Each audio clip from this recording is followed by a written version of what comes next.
नमस्कार, मैं हूं अविनाश शर्मा। आपका बहुत बहुत स्वागत है हमारे कूल टॉकर्स पॉडकास्ट चैनल में। आज हमारे गेस्ट है सुरेश कुमार कश्यप जी, जो कि पूर्व में एमएलसी सदस्य विधान परिषद रहे हैं और विधायक रहे हैं।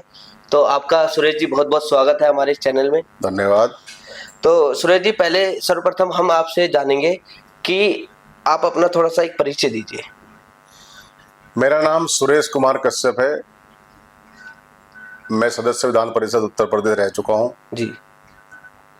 और उत्तर प्रदेश के सबसे बड़े सदन का उप सभापति मुझे 4 साल लेने का मौका मिला जी। और विधान परिषद में मैं उप नेता भी रहा हूं। अच्छा, आप काफी काफी पदों पे रह चुके हैं। तो एक हम जानना चाहते हैं कि आपका राजनीतिक सफर कहाँ से स्टार्ट हुआ। पहले मतलब क्या करते थे आप और कहाँ से सफर स्टार्ट हुआ आपका राजनीतिक सफर। सबसे पहले तो आपके कूल टैकर चैनल को बहुत बहुत बधाई। थैंक यू, धन्यवाद। राजनीतिक सफर की चर्चा बहुत लंबी है, बचपन के टाइम से। जी। जब हम गांव में रहा करते थे, हमारा गांव का नाम अगड़ीपुर है, जो कि विधानसभा थाना भवन जनपद शामली के अंदर है। जी। किसी टाइम पर वहाँ चुनाव प्रधानी के हुए थे, जब हम लोगों ने होश संभाला था। जी। तो उस टाइम पर वोट नहीं पड़ती थी, झगड़े होते थे, जबरदस्ती वोट डल जाते थे, कुछ लोग नहीं डलते थे। तो तब हम लोगों को राजनीति की प्रेरणा मिली थी उस दौर को देखते हुए। तब हमने ये निश्चय किया था कि हम भी राजनीति में जाएंगे और व्यवस्था सुधर हो सके, ठीक हो सके, तो इसके लिए हम राजनीति में अगर काम करेंगे। तो लगन वहां से लगी थी और लगते लगते आज ये सफर इतना लंबा हो गया है। तो तो आप। समस्या ये आई कि भाई राजनीति में जाने के लिए कुछ साधन की जरूरत भी होती है, धन की जरूरत भी होती है। उस टाइम पर नहीं था, तो उसके लिए फिर छोटा मोटा कारोबार भी निकाला। खेती बाड़ी होती थी पर उससे सारा काम नहीं हो पाता था। उसके अलावा फिर बिजनेस भी शुरू करा बाहर आके। तो धीरे धीरे चलता गया ऐसे ही। तो आपके ऊपर इतनी मायावती जी ने इतनी कृपा बरसा दी कि आपको एमएलसी बना दिया। नहीं, कृपा तो ऊपर वाले की है। जिस नेता के प्रति आपकी सच्ची निष्ठा है, ईमानदारी से आप काम करते हैं, जो नेता का आदेश जब जब हमें मिला तब तो हमने उस काम को पूर्ण रूप से किया। और उसी का नतीजा कि हम लोग 2016 में उत्तर प्रदेश के सबसे बड़े सदन के सदस्य नियुक्त हुए। अच्छा, आप जैसे सदस्य रहे हैं विधान परिषद के, तो आपने सदस्य रहते हुए क्या क्या क्या कार्य किए। जो बचपन में हम देखते थे, जिन लोगों की सुनवाई नहीं होती थी, जो कमजोर असहाय लोग हैं, उसी काम को हमने वहाँ किया और बहुत बखूबी किया। जैसे आप लोग जानते हैं, बहुत सारे मामले हमारे बीच में आए, बलात्कार के, मर्डर के, जमीन कब्जे के, प्लॉट कब्जे के। वो मामले जैसे हमारे बीच में आते गए, हमने उनको सदन में उठाने का काम किया और उन सभी में लगभग न्याय मिला। हमें खुशी मिली कि हमारे यहाँ आने का मकसद पूरा हो रहा है।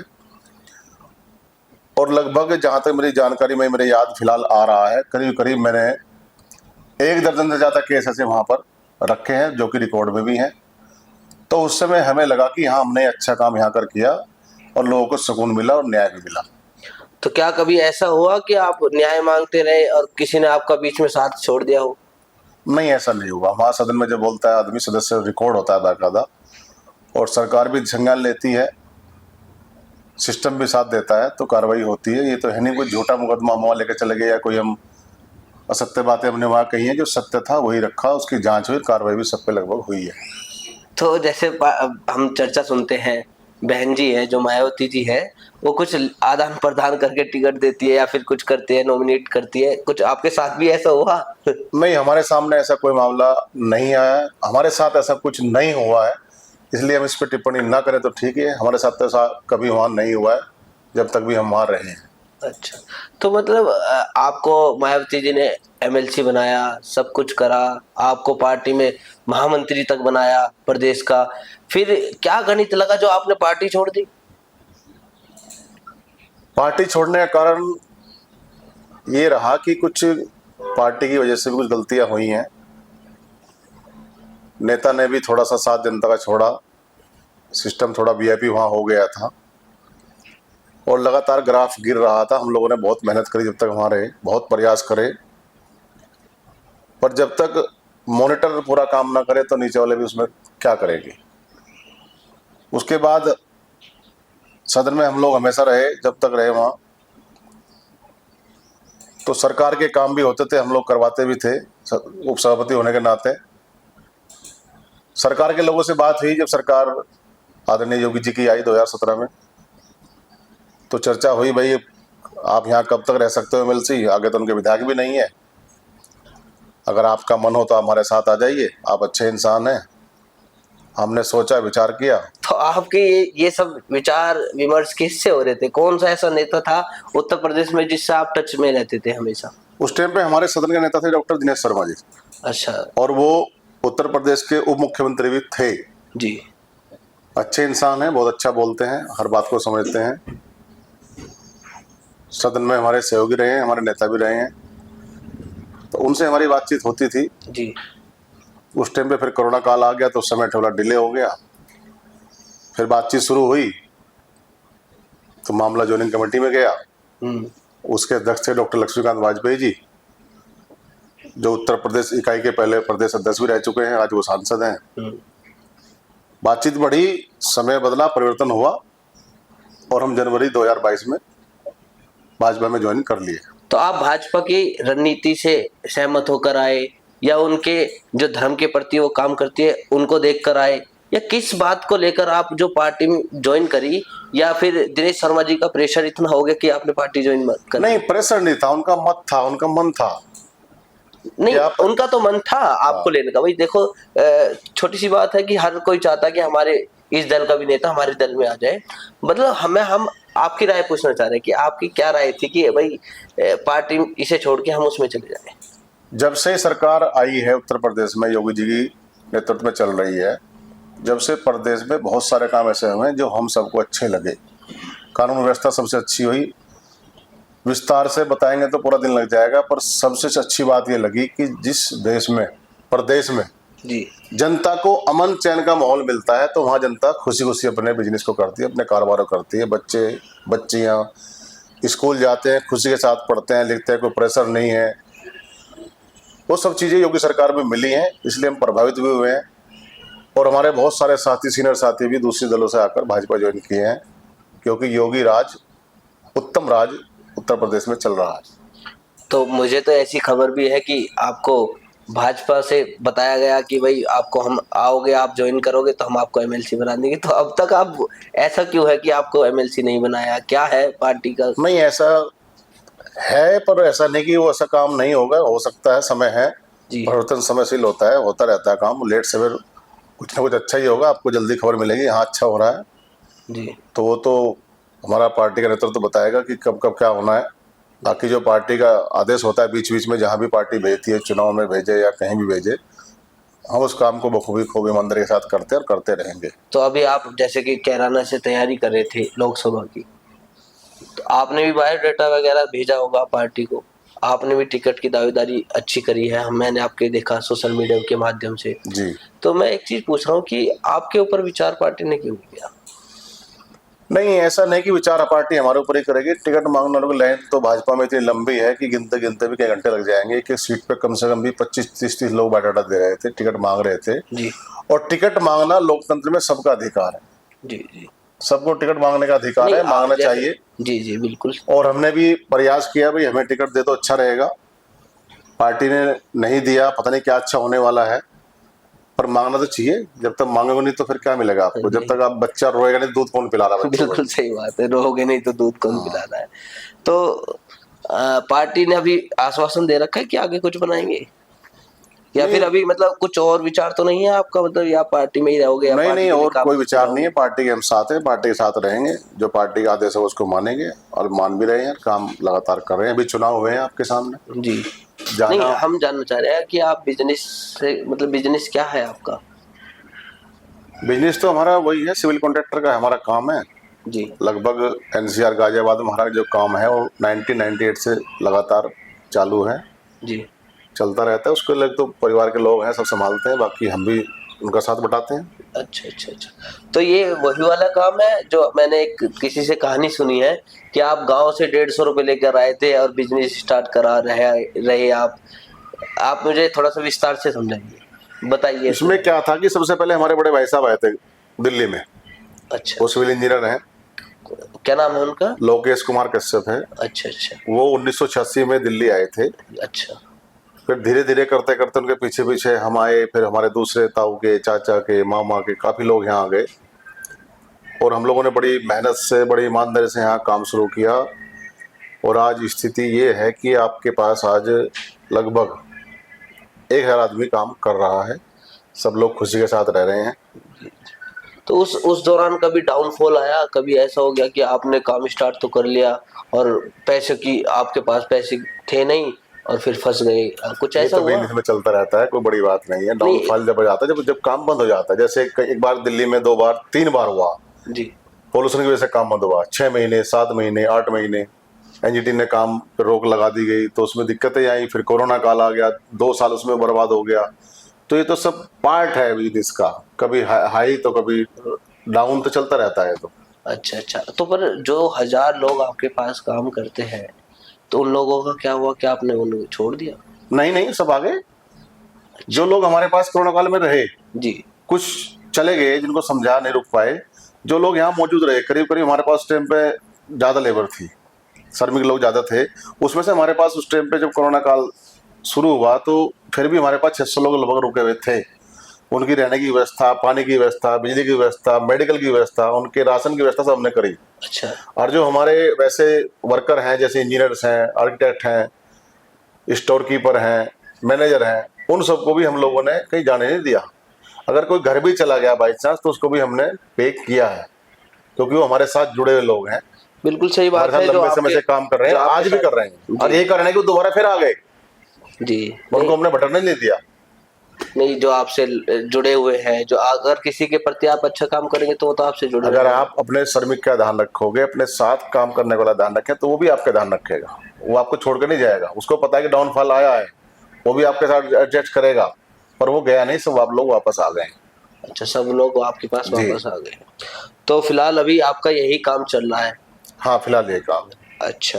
तो मैंने एक चीज और आपसे पूछना चाहूंगा कि आप समाज के नाते मूर्ति लगवा रहे हैं, या समाज के नाते मूर्ति लगवा रहे हैं, या फिर आपका मतलब कुछ अपना उसका लाभ है कि आप, मैं, मेरा लाभ है भाई, मैं मूर्ति लगवा रहा हूँ, कुछ ऐसा तो नहीं है कुछ? हर काम लाभ और हानि के लिए नहीं होता, अच्छा। कुछ आदमी की अपनी इच्छा भी होती है। ये देश जो है ना, हिंदुस्तान या भारत हमारा जो देश है, ये ऋषियों और मुनियों का देश है, संतों का देश है। ये पहले से ही, जब से भी दुनिया है, और उन्हीं के बनाए सिस्टम में ये देश चलता है। जी। आज देश के प्रधानमंत्री आदरणीय मोदी जी हैं, हमारे उत्तर प्रदेश के मुख्यमंत्री योगी जी हैं। काशी विश्वनाथ की हालत क्या थी, आज क्या है। बिल्कुल। ऐसे विंध्याचल है, अब मथुरा में काम शुरू होने वाला है। अयोध्या जी हैं, ऐसे बहुत सारे धार्मिक क्षेत्र हैं जहां उनको सही तरीके से आज स्थान मिला है। उनका सौंदर्यकरण सरकारें कर रही हैं। और खास तौर से मैं आपको एक बात बताऊं, जो लोग अपने महापुरुषों को भूल जाते हैं, अपने इतिहास को भूल जाते हैं, वो धरती से मिट जाते हैं। बिल्कुल सही बात। इस सृष्टि के संरक्षण है भगवान महर्षि कश्यप जी, और हम सब उन्हीं की देन है। हम उनको मानते हैं, पूजते हैं, जी। सभी पूजते हैं।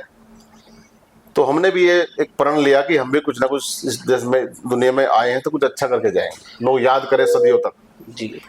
तो हमने इसी क्रम में आदरणीय प्रधानमंत्री जी, आदरणीय योगी जी, बाकी और सोलों से सीख कर या कुछ से पहले लोगों से जानकारी लेकर, तो हमने भी ये काम शुरू किया कि जो लोग इस काम को नहीं कर सकते, जो बहुत सारे गांव ऐसे हैं जहाँ जगह तो है पर महापुरुषों की प्रतिमा नहीं है, तो हमने वहाँ प्रतिमा लगवाई है।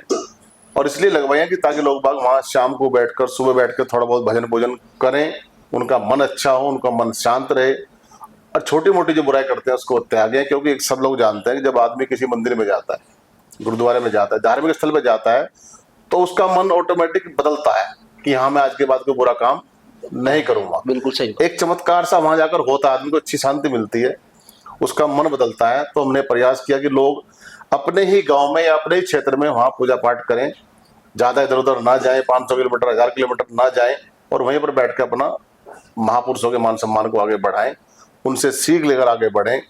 महापुरुषों को क्यों पूजा जाता है? क्योंकि उन्होंने इतिहास बनाए जी, और इतिहास बनाने वालों की हमेशा पूजा होती है। बिल्कुल सही बात है। तो उस क्रम में हम लोग चल रहे हैं, निरंतर चल रहे हैं। और अभी तक आप लोगों को बताऊं कि हमने लगभग पत्थर की, संगमरमर की अभी तक लगभग 70 से ज्यादा प्रतिमा स्थापित कराई हैं, उत्तर प्रदेश, उत्तराखंड और मध्य प्रदेश। अच्छा, 3 प्रदेशों में आपने मूर्ति हाँ। लगवाई है। अच्छा, तो केवल महर्षि कश्यप जी की मूर्ति लगवाते हैं या फिर? नहीं, उसमें महर्षि कश्यप जी की भी है, उसमें डॉक्टर भीमराव अम्बेडकर साहब की भी है, उनके भी नई घर घर में है, देश में है। उसमें वीर एकलव्य की भी प्रतिमाएं हैं। गुरु कालू बाबा जो हमारे अर्ध देव हुए, उनकी भी प्रतिमा है। महाराजा निषाद राज जो भगवान राम के सखा थे, उनकी प्रतिमाएं भी हैं।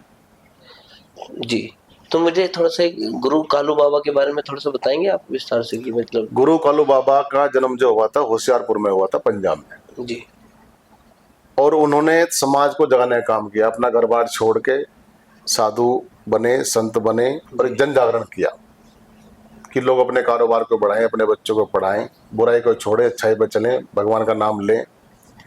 और एक कहावत बताऊं उनके बारे में आपको मैं, जो गांव में आपने देखा होगा, जो लोग कोल्हू करते हैं, कड़सर करते हैं, जी, जी, जी, और उसमें जो पहली गुड़ निकलता है, जो पहली चार बनती है, जो पहली भेली बोलते हैं उसको, जी। वो उनके नाम के निकाल के लोग रखते हैं आज भी, पहले भी। अच्छा। इतनी मान्यता उनकी रही है समाज के अंदर। जी, तो लोग उनसे भी कुछ सीखें। और जो लोग हमें कहते हैं कि हमें उनकी प्रतिमा चाहिए, हमारे पास नहीं है, तो हम प्रयास करते हैं कि वहां लगवा सकें। और ये सारा का सारा काम हमारे परिवार के सहयोग से होता है। ना हम इसमें किसी से चंदा लेते, ना कोई पर्ची काटते, ना इसमें सरकार का कोई रोल है। ये हमारे परिवार के सहयोग से ही होता है। जो हम कमाते हैं उसमें कुछ ना कुछ कमाई हम उस काम में हम लगाते हैं। जी, मैंने अभी देखा कि आप समाज के लिए काफी अच्छे अच्छे कार्य करते रहते हैं। कहीं समाज की किसी बेटी की शादी हो तो भी उसमें कुछ ना कुछ सहयोग करते हैं।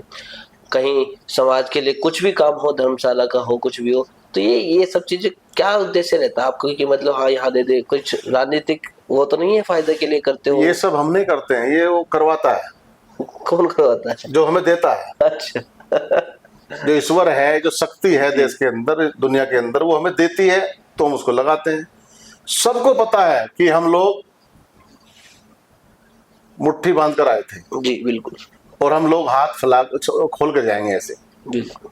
सबको पता है। सिकंदर को भी इस बात का पता था, उसने कहा था कि जब मैं मरूंगा तो मेरे हाथ ऐसे कर देना अर्थी के ऊपर, कि मैं ऐसे जा रहा हूँ सब छोड़ के ही दुनिया में। तो जब ऊपर वाला आपको कुछ दे रहा, तो आप उसमें कुछ ना कुछ दान करो, कुछ ना कुछ पुण्य करो, वरना छोड़कर सब यहीं जाओगे। नहीं, बिल्कुल सही। बहुत से लोग ये कहते हैं, हमें मिलते हैं, बहुत लोग कहते हैं भाई मैं तो, आप मैं हम पूछते हैं भाई आप क्यों इतनी मेहनत कर रहे हो, क्यों कमा रहे हो? कह रहा मैं तो अपने बच्चों को लिए कमा रहा हूँ। हम उसको रोंग मानते हैं। हम उनको कहते हैं कि बच्चों के लिए, बच्चों को अच्छी शिक्षा ग्रहण कराओ, अच्छे कपड़े पहनाओ, अच्छा पढ़ाओ लिखाओ, उनको कामयाब करो, ये काम आपका है। आप ये मत कहो कि मैं बच्चों को लिए कमा रहा हूँ, वरना वो बच्चा गड़बड़ हो सकता है। और मैं आपसे एक बात कहता हूँ, उनको भी कहता हूँ कि अगर आपका बच्चा सपूत होगा तो आपको भी कमा के खिलाएगा, और कपूत होगा तो आपकी कमाई को भी खत्म कर देगा। इसलिए मत कहो बच्चों को लिए कमा रहा हूँ, उसको अच्छे संस्कार दो। ये काम हमेशा बच्चों के लिए करो। बिल्कुल बिल्कुल, करने भी चाहिए समाज के लिए, जी। कहीं ना कहीं अपना योगदान देते रहना चाहिए। तो आप भी ऐसे ही योगदान दे रहे हैं। अच्छा, एक चीज और पूछूंगा कि अब आप दोनों पार्टियों में रहे हैं, तो आप अपना किसी को, मतलब आप किस अच्छे नेता को मानते हो कि हाँ भाई ये बहुत अच्छा नेता है हमारे लिए? हमारे लिए नहीं, समाज के लिए, मतलब पूरे हिंदुस्तान के लिए, प्रदेश के लिए, जो अच्छा काम करता हो, जो आपका आइडियल हो। मैं आपको बताऊं, आप तो समाज और प्रदेश की बात कर रहे हैं, मैं आपको बताऊं वर्ल्ड के लिए। जी, एक नेता ऐसा पैदा हुआ है देश के अंदर जो अपने लिए नहीं, ना बच्चों के लिए, ना परिवार के लिए, वो केवल काम करता है देश के लिए, राष्ट्र के लिए। आज हमारे देश की ख्याति बढ़ रही है। हिंदुस्तान का पहला प्राइम मिनिस्टर ऐसा है, आदरणीय मोदी जी। किसी भी देश में जाएं, चाहे वो देश हिंदुओं का हो, चाहे वो मुसलमानों का हो, चाहे अंग्रेजों का हो, चाहे किसी का भी हो, कोई भाषा बोली जाती हो वहां, और मोदी जी एक ऐसे शख्स हैं जो हर देश में जाके भारत माता की जय जयकार करवा कर ही दम लेते हैं, चाहे वहां कोई भाषा बोली जाती हो। बिल्कुल। ऐसे पहले हमने कभी 49 साल की उम्र में नहीं देखा। और मोदी जी को हमने कभी आज तक बीमार होते हुए नहीं देखा। जब भी देखो तभी काम, आज वहां कल यहाँ, परसों वहां तरसों वहां, सुबह वहां शाम को यहाँ। ये उनका सिस्टम है जिसको हम प्रभावित हुए हैं देखकर कि यहाँ नेता हो तो ऐसा हो, जी और सबको ऐसे ही काम करना चाहिए। नेता का मतलब ये थोड़ा कि नेता को सुख भोगने में बनाया जाता है। जनता वोट देती है, चुनती है, इसलिए तो भाई उसको कोई उम्मीद है कि वो कुछ काम करेगा, हमारे सुख दुख में शामिल होगा। नहीं होगा तो मात खाएगा। नेता का काम है जनता के बीच में रहना, जनता से मिलना, जनता की समस्या को टटोलना, उनको ठीक करना, उसको सुविधा मिलती है, सुख मिलता है, साधन मिलते हैं, तो उनका फायदा उठाओ। जो साधन आपको मिल रहे हैं, जो जनता ने आपको आशीर्वाद दिया है, आप जनता के बीच में रहो।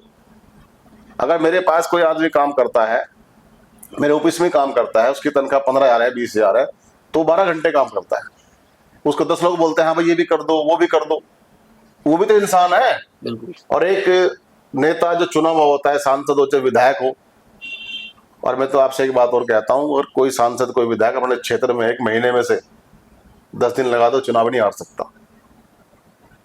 जनता के बीच में आए जाए, ये तो लोग चाहते हैं कि हाँ जिसको मैंने वोट दिया वो मेरे से मिल ले, कभी बिल्कुल बिल्कुल सही बात। कभी मुझे बुला ले, कभी मेरे शादी में आ जाए, मेरे ब्याह में आ जाए, मेरे दुख में सुख में शामिल हो जाए। तो जनता का काम होता है 24 घंटे काम करना। एक सरकारी अफसर जो होता है वो ड्यूटी करता है 8 घंटे 10 घंटे, वैसे तो 8 घंटे का रूल है। हाँ और नेता का 24 घंटे का काम होता है। नेता के पास अगर कोई फोन रात को 11 बजे भी अगर मिस हो गया तो नेता को सुबह बहुत सारी आलोचना झेलनी पड़ती है, इसलिए नेता की 24 घंटे की होती है। जी, तो इसमें तो बहुत बलिदान होता होगा। होता नहीं, करना पड़ता है, नहीं तो अपना करना पड़ता है। अच्छा अच्छा। तो अब कांग्रेस पार्टी कहाँ चली गई? उन्होंने वीआईपी सिस्टम रखा ना लगातार, हमेशा 55 साल जनता ने उनको बैठाया सर पे, उनको ताज दिया, हिंदुस्तान का अपना ताज बनाया उनको। वो वीआईपी सिस्टम में आके तो खत्म हो गए। अच्छा, जो मोदी जी आए तो उन्होंने दिखा कि काम कैसे होता है। जी बिल्कुल सही बात है। घर घर पहुंच गए नल लेके, घर घर पहुंच गए सिलेंडर लेके, घर घर पहुंच गए उज्ज्वला गैस लेकर। ये पहले क्यों नहीं हुआ? कुछ ना कुछ कारण रहे होंगे, हम तो नहीं बोल सकते, वरना तो आज तो सब अच्छा, देश तो पहले भी हुई था, जनता भी हुई थी, काम तो करने वाले की इच्छा होनी चाहिए। बिल्कुल। अगर आपके पास दृढ़ संकल्प है, आपके पास नीति है, नियत है, तो काम अच्छे ही होंगे। भारत का नाम आज दुनिया में सम्मान के साथ लिया जाता है। बिल्कुल। और भारत 5वें नंबर की व्यवस्था अर्थव्यवस्था बन चुका है, अब बहुत जल्दी तीसरे में आने वाला है। तो ये किसके नेतृत्व में हो रहा है? आदरणीय मोदी के नेतृत्व में हो रहा है। अच्छा, तो मोदी जी बढ़वा रहे हैं। हाँ जी। अच्छा, बिल्कुल सही बात है। कुछ ना कुछ अच्छा देश के लिए काम करने है तो अच्छी बात ही है कि भाई देश के लिए करेंगे तो सबके लिए विकास होगा, अच्छे काम होंगे। अच्छा विधायक जी, मैं एक चीज पूछना चाहूंगा आपसे कि जो विधायक बनता है, जैसे आप रह चुके हैं, एमएलसी रह चुके हैं जी। आप, तो उसको क्या क्या सरकार से क्या क्या उपलब्ध होता है?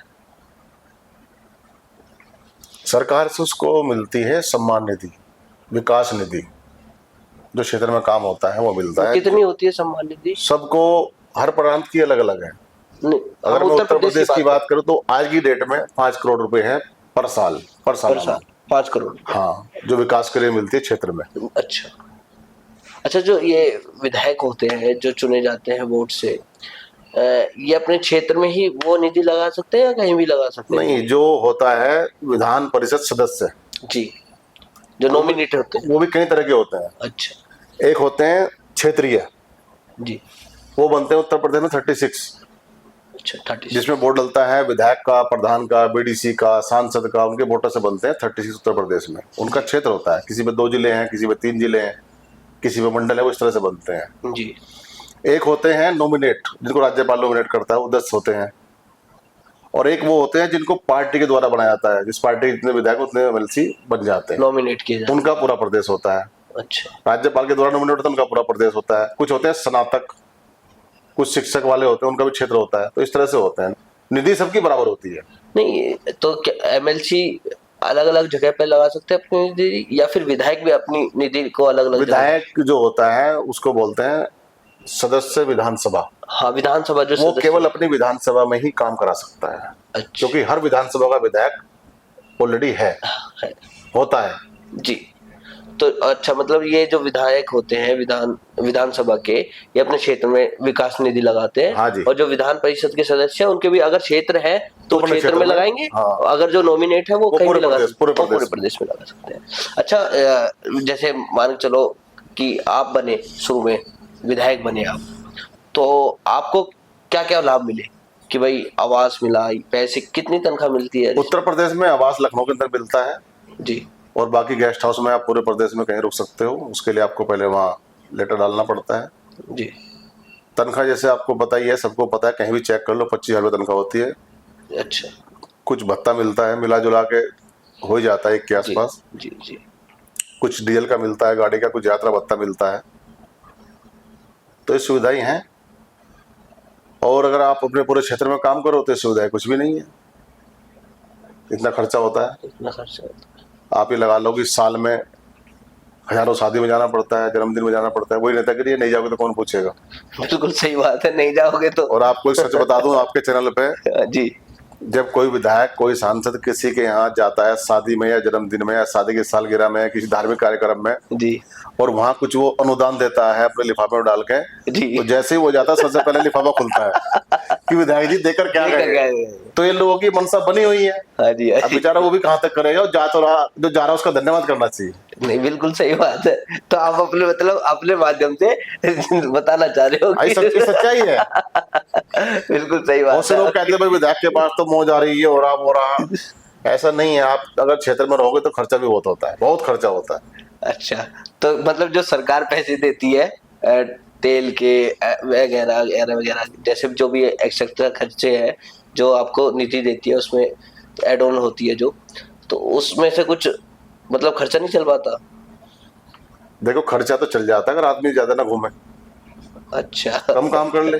और जिनको ज्यादा करना है, जिनको मोदी के साथ चलना है या उनके देखकर कुछ सीखना है, तो काम ज्यादा करना पड़ेगा, खर्चा ज्यादा होता है। तो अभी तो आप विधायक भी नहीं हो, अब तो आप मतलब पूर्व हो गए हो। मैं तो आपको देखता हूँ, आपकी सोशल मीडिया पे देखता हूँ, आप कभी देहरादून हो, कभी हरिद्वार हो, कभी कुछ ना कुछ करते मैं रहते आपको हो। बताऊं, मैं जब तक रहूंगा ऐसे ही घूमता रहूंगा।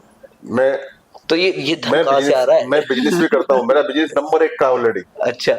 मेरी कंपनी जीएसटी भरती है कम से कम भी 2.5 से 3 करोड़ रुपए जी पर ईयर। जी। मेरा परिवार मेरा पूरा सहयोग करता है, और बचपन से करता है मेरा परिवार सहयोग। मेरी माँ ने मुझे सिखाया हुआ है कि आप कहीं जाओ, राजनीति करो, समाज सेवा करो, कुछ भी करो, पर आपको अपने हाथ को ऐसे रखना है, आपको ऐसे नहीं करना है। जब आप ऐसा करने की नौबत आओगे तो घर आकर बैठ जाइए। अब आपने जो जिक्र किया घूमने का, मैं आपको बताऊं, अभी तक ये महीना चल रहा है जुलाई का, जी हरिद्वार, जी। देहरादून, शामली 3 बार, बागपत 3 बार, गाजियाबाद में रहता ही हूँ, गौतम बुद्ध नगर 2 बार, मेरठ, मुजफ्फरनगर, ये जिले में अब तक कवर कर चुका हूँ।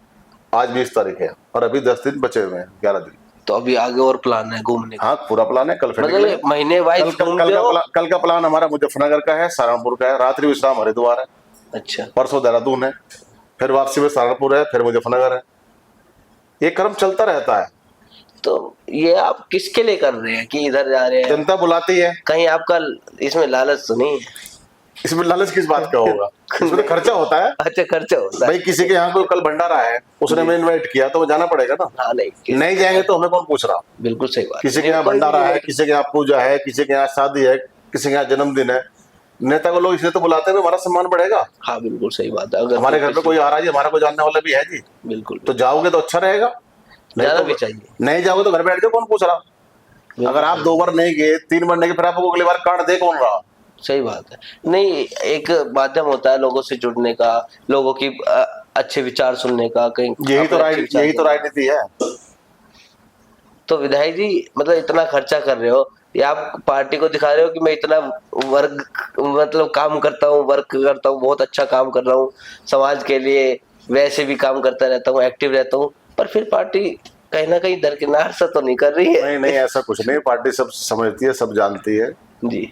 जब तो वर्क करोगे तो फिट रहोगे, ठीक रहोगे। जी। आपने देखा फौजी को, हाँ जी। फौजी का डिसिप्लिन कितना अच्छा होता है। हाँ बिल्कुल सही बात। वो सुबह टाइम पे उठता है, टाइम पे खाता है, टाइम पे जाता है, जब तक वो रहता है हमेशा फिट रहता है जी। तो ऐसे ही शरीर को जितना चलाओगे उतना शरीर ठीक रहेगा। ये नहीं कि आज वहां पड़े, आज वहां सो रहे, सुबह 2 बजे तक 3 बजे तक अपना, कोई ऐसा नहीं करना चाहिए। जी। आप कुछ करो ना करो, सुबह फिट हो जाओ और टारगेट बनाओ कि आज मुझे कहाँ कहाँ मिलना है, मुझे कौन कौन सा काम करना है। डेली वर्क पर लगे रहो, जो होगा अच्छा ही होगा। तो अच्छा, मुझे एक चीज और बताइए, जैसे आप अपना इधर कभी इधर जा रहे हैं, कभी उधर जा रहे हैं, घूमते रहते हैं, मतलब कार्यक्रमों में व्यस्त रहते हैं, तो आप अपना बिजनेस को कैसे मेंटेन करते हैं? हमारा परिवार साझा है। अच्छा। हम दोनों भाई आज भी इकट्ठे रहते हैं, हमारे मम्मी पापा हमारे साथ रहते हैं, उनका आशीर्वाद हमारे साथ है। जी। हमारे जो बच्चे आगे हैं वो भी हमारे साथ ही रहते हैं, हम सब बिजनेस इकट्ठा करते हैं। अच्छा। हमने काम बांट रखे हैं। जी। और एक कहावत है कि घर में 4 भाई हों उसमें भी काम बढ़ जाते हैं, कि भाई आपको बाहर जाना है, शादी में, ब्याह में, समाज में आप जाओ, ये भाई ये देखेगा, तो वैसे ही हमारे यहाँ सिस्टम है।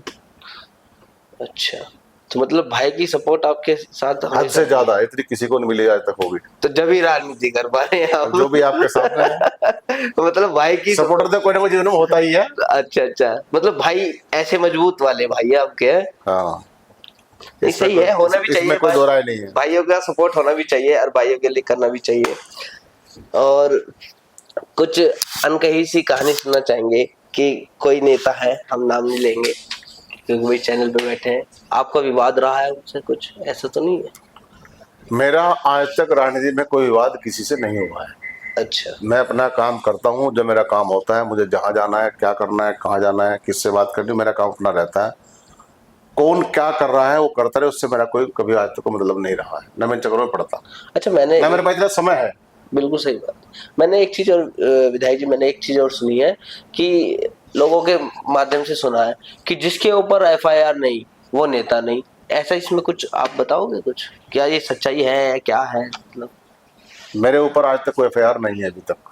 अच्छा, तो पहले मुझे लगता है कि आप पहले नेता होंगे जिसके ऊपर अभी आप एफआईआर जानो नहीं है। हमारे पास तो एफआईआर कोई है नहीं। मुझे ना तो हम देखना ना पड़ेगा, हम गूगल किसी को करना पड़ेगा। डराते, ना धमकाते, ना किसी चीज पर कब्जा करते, ना किसी से बहस करते, केवल अपना काम करते हैं और जितना हो सके लोगों की मदद करते हैं। अब ये तो है नहीं कि आज एमएलसी 100 मुद्दे खत्म हो गए। आज लोग अब भी फोन करते हैं कि मध्य प्रदेश का केस आया हुआ है, हम वहाँ फोन कर रहे हैं, कार्रवाई करवा रहे हैं। जहां जहां लोग उम्मीद करते हैं, फोन करते हैं, हम तुरंत फोन करते हैं, अधिकारी से पूछते हैं, बताओ भाई सत्य है या असत्य है। सत्य है तो भाई कार्रवाई करो, सत्य है तो छोड़ दो भाई। अच्छा, जो तो काम कभी मिलता है करते हैं। कभी कभी ऐसा मुद्दा आया आपके पास कि भाई दूसरा पक्ष बहुत मजबूत रहा, आप कहीं डाउनफॉल हो गए, मतलब कि आप कमजोर पड़ गई, कुछ ऐसा रहा कभी? देखो, दूसरा पक्ष तो रावण भी बहुत मजबूत था। बिल्कुल सही बात। उससे मजबूत कोई था दुनिया में? नहीं नहीं। तो रामचंद्र जी वहीं चले गए थे ना। हाँ जी। तो ये क्यों सोचना है, जो होना तो होगा ही, वो तो अपना कर्म करते रहो।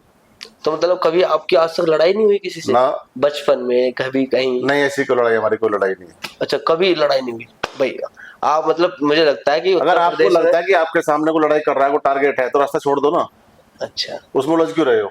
जब पता सामने झाड़ है तो झाड़ में जाकर उलझोगे तो, फंसोगे तो, फटोगे तो, अलग हो जाओ। अच्छा, मतलब आप सावधानी बरतते हैं, मतलब अगर गाड़ी चला रहे हो तो सीट बेल्ट पहले ही बांध लेते हो कि कहीं बांधनी, टकरा ना जब जाए। सीट बेल्ट नहीं बांधने के लिए तो बांधोगे नहीं, क्या करोगे? वही विधायक जी, आप भी बहुत बढ़िया वाली बात बता रहे हैं, आज तो बड़ा अच्छा लग रहा है आपसे बात करके। तो विधायक जी, जैसे आप लखनऊ आवास मिला हुआ था आपको, तो आपके पास तो बहुत सारे कार्यकर्ता आते रहे होंगे, क्योंकि अब तो है नहीं आप। तो उनका खाना वाना कौन बनाता था, या फिर होटल से मंगवा देते आप? नहीं, होटल से तो हमने कभी नहीं मंगाया। जो व्यवस्था होती थी हम लोग खुद ही कर लेते थे, जी। क्योंकि लखनऊ शहर उत्तर प्रदेश की राजधानी है। जी। दूर दूर से लोग जाते हैं, और जाते लोग भी घूमने नहीं जाते, अपने काम के लिए जाते हैं। भाई हमारा कोई काम रुक रहा, कोई विधायक जी मिल जाएंगे, कोई नेता मिल जाएगा तो हमारा काम हो जाएगा। जी। और उनको एक उम्मीद होती है कि हमारा कोई वहाँ भाई है, हमारा साथी है, भाई चलो वहाँ चले जाएंगे। और वो चाहते हैं हम 2 घंटे के आराम कर लें या स्नान कर लें या रात को रुक जाए तो बहुत बड़ी बात है। तो हम लोग उसके लिए कभी किसी को मना नहीं किए हैं। हमारे पास तो कभी कभी 60-70 लोग हो जाते थे रात को, सबका इंतजाम करते थे, खाने का जो भी होता था हम लोगों से, पानी का, ठहरने का, बाथरूम का, सब व्यवस्था करते थे हम लोग मिलजुल कर आपस में, सब खुश होते थे, अच्छा लगता है। और मेरा तो मानना है कि ये तो राजनीति है, नर सेवा नारायण सेवा। जो आपके दरवाजे पे आता है, बड़ी बड़ी उम्मीद से आता है। अगर हम कुछ काम ना भी कर सके तो कम से कम सम्मान तो उसको दे सकते हैं। एक कहावत है बुजुर्गों की कि आ बैठ पी पानी, पर 3 चीज मोल नहीं लानी। क्या क्या? आ, बैठ, पी, पानी, पानी। 3 चीज कभी मोल नहीं लानी। लानी। तो इतना तो हमें सम्मान करना ही चाहिए। नहीं, बिल्कुल है, कोई आए तो उसको सम्मान तो करना ही चाहिए। अच्छा, एक चीज और बताइए विजय जी कि मैंने सुना किसी से, मतलब हमारी जो टीम है उन्होंने आपके बारे में रिसर्च करा पहले, तो आप जब नेता नहीं बन पाए थे, मतलब इस तरीके से विधायक नहीं बन पाए थे, तो मैंने सुना है कि आप रेल में बीच जो खाली जगह होती है वहां पे भी सो के गए हैं। वो हाँ, मतलब वो आपका संघर्ष का जीवन जो रहा है वो थोड़ा सा हमें ऐसा बताइए। अक्सर होता है कि जैसे मान ले लखनऊ जाना, आपको कोई मीटिंग है आपकी जी। और टिकट कंफर्म नहीं हो पाती कई बार, जी। और आपको जाना ही है जी। और आप चढ़ गए, सीट आपको नहीं मिली, फिर तो कुछ ना कुछ तो करना ही पड़ेगा जी। जाना तो जाना है, तो जब आपको टारगेट पकड़ना है फिर तो पकड़ना ही है। हम तो कई बार टॉयलेट में बैठ के भी गए हैं। तो सर वहां पे मतलब बदबू वगैरह नहीं, से? वो तो पानी डालो साफ हो जाता, उसमें क्या है, अच्छा। बदबू किसके अंदर नहीं है। तो लखनऊ का तो गाजियाबाद से मतलब 8 घंटे का सफर होता है। वो सब कट जाता है जी। तो ये मतलब ये आपके संघर्ष के जीवन का टाइम रहा है कि जब संघर्ष आपने तो मेहनत। हमेशा रहता है जीवन में। अच्छा, संघर्ष संघर्ष की कमी बिल्कुल नहीं, सही कभी बात नहीं है। होती है। आज कुछ करो तो कल कुछ दूसरा मिलेगा, हमें ये भी करना, कल वो भी करना, परसों भी करना, तो सब चलता रहता है। अगर नहीं करना तो कुछ नहीं करना। तो आपने उन परिस्थितियों से कुछ ना कुछ सीखा है, कुछ ऐसा? जब से जन्म लिया सब सीख ही रहे हैं, बिल्कुल और नहीं। नहीं सीखोगे तो पड़े रहो अपने घर में।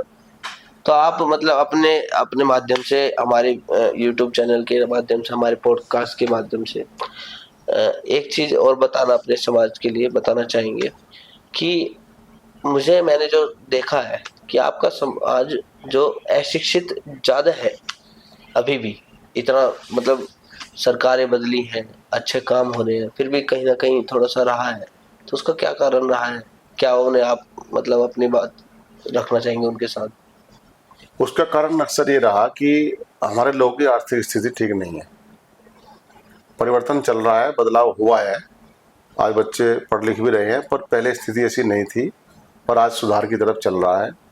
और उसका मूल कारण है कि संसाधन, आय का स्रोत ना होना, और जैसे ही होश संभाला काम पे लग जाना, मेहनत मजदूरी करना, कमाना, तो सब उसी में ज़्यादा ध्यान रहा है। और हमने इस ओर जब से भी हम लोग लगे तो हमने प्रयास किया है कि लोगों को मोटिवेट किया जाए। हमने एक सबसे पहला कार्यक्रम शामली के अंदर किया था 2018 में। अच्छा। जो बच्चे हाई स्कूल या 10th पास कर आए थे, एक अच्छे नंबर से पास हुए, तो हमने उनका उत्साहवर्धक बढ़ाने के लिए एक प्रोग्राम किया था। उस कार्यक्रम में हमने 500 बच्चों को अलग से रखा था, उनको अच्छा। पुरस्कृत करने का। अच्छा। और उसके साथ साथ जो बच्चे कम नंबर लाए थे उनको मनोबल बढ़ाने का कि हाँ वो भी इस लाइन में आके खड़े हों।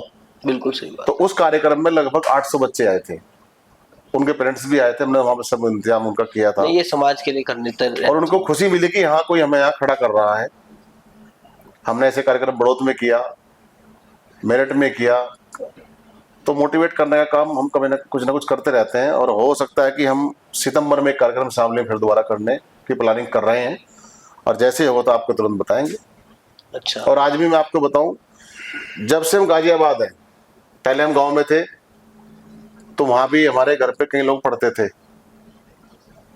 एक मेरी बुआ का लड़का था, एक और था, से वहीं पढ़ते, वहीं रहते थे, वहीं पढ़ते थे। स्कूल हमारे गांव के पास ही था, जबकि 2 किलोमीटर दूर था, पैदल जाते थे हम लोग भी। उसके बाद हम कस्बा झंझाना में रहे, वहां मेरे मामा का लड़का पढ़ा हमारे पास रह के। अच्छा हम यहाँ आए सन 2000 में, जी। फैमिली से ही। 98 में आगे थे वैसे तो हम लोग, पर विद फैमिली 2000 में आए। 2 लड़कियां मेरे घर में रह के पढ़ी, वो पास हो गई दोनों हर तरह से। उसके बाद 2 लड़कियां फिर आ गई, इत्तेफाक देखिए, संजोग है कुछ, और 2 लड़कियां फिर आज भी पढ़ रही है। मतलब आपका शिक्षा को लेके बड़ा मोटिवेशन रहता है कि मतलब कोई आए पढ़े, मतलब पढ़ाना चाहिए हर किसी को। पढ़ना ही जरूरी है। नहीं, पढ़ाई पढ़ेगा तो इंडिया खैर तो बहुत बढ़ेगा ज्यादा, इंडिया। बिल्कुल सही बात है, पढ़ाई बहुत ज्यादा जरूरी है। पढ़ाई से बड़ा कोई हथियार है नहीं दुनिया में, शिक्षा से बड़ा कोई हथियार नहीं है। बिल्कुल। तो मतलब आप समाज के लिए काम करते रहते हैं कंटिन्यू, तो आपको इसलिए कश्यप समाज का कद्दावर नेता भी माना जाता है? अब ये तो आकलन आपको करना नहीं, है। हमने जैसे सर्च करा तो बताते हैं आपके समाज के लोग कि नहीं, आप। ऐसा कुछ नहीं, हम तो मामूली इंसान हैं। हम सिर्फ प्रयास करते हैं कि भगवान ने हमें जो बनाया, मनुष्य बनाया है, क्योंकि मनुष्य जीवन से बढ़कर कोई योनि है नहीं। बिल्कुल सही अगर बात। आपको मनुष्य बनाया, हमें मनुष्य बनाया, तो हमें कुछ ना कुछ समाज के लिए, देश के लिए, प्रदेश के लिए, राष्ट्र के लिए कुछ ना कुछ करते रहना चाहिए। इस मनुष्य जीवन का हमें पूरा भरपूर फायदा उठाना चाहिए। अच्छा, एक चीज और पूछनी है आपसे सर, श्री राम जी का संबंध आपकी जाति से बहुत बताया जाता है कि मतलब मित्रता और घरेलू संबंध भी बताए जाते हैं, कुछ है क्या ऐसा? देखो, हम लोग धार्मिक लोग हैं, प्रवृत्ति के लोग हैं, जी और उसके साथ साथ हम लोग कर्मठ और ईमानदार लोग हैं। जी भगवान श्री राम जी को जब वनवास हुआ था, उसको वनवास नहीं बोलते हम लोग, उनको दुष्टों का संहार करने के लिए ये संयोग बना था कि वो जाएं और राक्षसों का नाश करके वापस आए। साधु संत लोग जहाँ पूजा करते थे, वनों में जाकर रहते थे, तो वहाँ बहुत सारे राक्षस प्रवृत्ति के लोग उनको तंग करते थे, वहाँ मांस डाल देना, हड्डी डाल देना, वो परेशान करते रहते थे। हाँ इसलिए भगवान श्री राम को ऐसे संयोग के साथ बाहर निकाला गया था कि आप इन सबका संहार करके इस धरती से इनका नष्ट करके, इनका नाश करके तो वापस आओ। और जब भगवान श्री राम जी पहली बार घर से निकले तो सबसे पहले वो हमारे यहाँ ही आए थे। आपने नाम से भी सुना होगा, महाराजा निषाद राज जी श्रृंगारपुर के राजा थे। सबसे पहले भगवान राम जी वहां रुके थे, विश्राम किया था, और तब से निषाद राज जी उनके साथ साथ ही आगे तक उनके साथ गए थे। और जब आगे और बढ़े, जब सरयू नदी को पार करना था, तो वहां पर भी हमारे समाज के व्यक्ति ने, केवट जी ने उनको अपनी नाव पार लगाई थी। और तब से लेकर आज तक हमारा रिश्ता उनसे तब से बना हुआ है, आज भी बना हुआ है। हम लोग उनको खूब मानते हैं, खूब पूजते हैं। हम सच्चे और ईमानदार लोग हैं। और आपको इतिहास में ये भी बताऊं कि हम लोगों ने उनसे नाव में उतरवाई तक भी नहीं ली थी, क्योंकि उसमें एक कहावत थी कि आप भी पालनहार और हम भी पालनहार। जी हम नाव में बैठा के लोगों को पार उतारते हैं, आप दुनिया को बहुत से पार उतार रहे हैं, बिल्कुल। आप दुष्टों का संहार कर रहे हैं। तो दोनों पालनहार हैं, तो दोनों आपस में लेन देन नहीं कर सकते। ना नाई से नाई ले उतरवाई, और ना हमसे वो ले, ना मुझसे ले। बिल्कुल। हम इस पे खरे उतरे। तो आपके समाज का तो बड़ा इतिहास रहा है, काफ़ी अच्छा रहा है। तो हमें आपसे बात करके बहुत अच्छा लगा, और आपके बारे में हमने काफ़ी चीज़ें जानी जो हमें मतलब सर्च करने पे भी नहीं मिली, और आपसे बात करके काफ़ी अच्छा लगा और कुछ ना कुछ सीखने को मिला है आपसे। तो हमारे साथ थे सुरेश कुमार कश्यप, पूर्व एमएलसी, उत्तर प्रदेश विधान परिषद, और इनसे हमने बातचीत करी और इनके बारे में जाना, इनकी बायोग्राफी पे कुछ चीज़ें हमने जानी। तो हमें बात करके काफ़ी अच्छा लगा। अगर आपको भी अच्छा लगा तो आप हमारे कूल टॉकर पॉडकास्ट चैनल को सब्सक्राइब करें, लाइक करें, शेयर करें, और आप सभी हमारे चैनल पे बने रहिए। आगे भी आपको ऐसी ही पॉडकास्ट मिलते रहेंगे। बहुत बहुत धन्यवाद। नमस्कार।